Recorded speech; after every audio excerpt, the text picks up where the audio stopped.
ঘরটা আড়াল হয়ে যায়।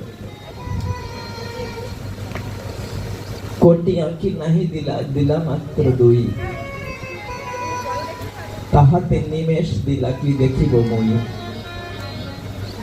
গোপীরা বলছে, ওগো বিধাতা, যে চোখ দিয়ে কৃষ্ণ দেখবো বলে সাধ করেছিলাম,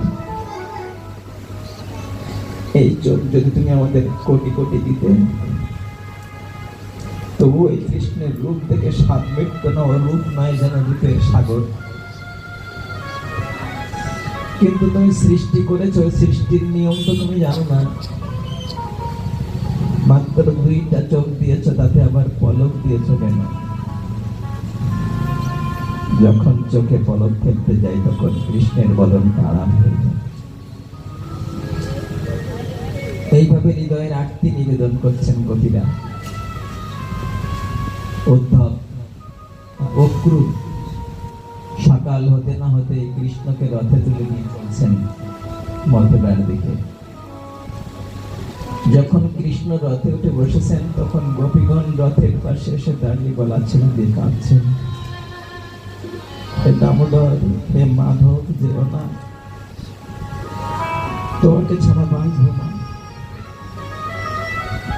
তুমি ছাড়া এই বৃন্দাবন পাখি শূন্য খাঁচা, যেও না। রথটা ছেড়ে দিচ্ছেন না।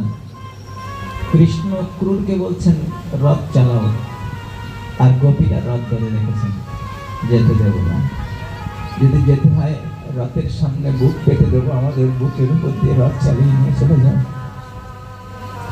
কৃষ্ণ হারা হয়ে বেঁচে থাকার থেকে আমাদের বুকের উপর দিয়ে রথের চাকাটা চলে যাক, আমাদের মৃত্যু হোক, সেটা ভালো।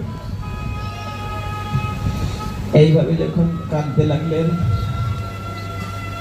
কৃষ্ণ দেখছেন তো ছাড়ে না, তাই বললেন, আমি আজ যাচ্ছি, আবার কাল আসবো, ছেড়ে দাও না। তোমাকে ছাড়া একটা মুহূর্ত আমাদের কাছে অন্ধকার।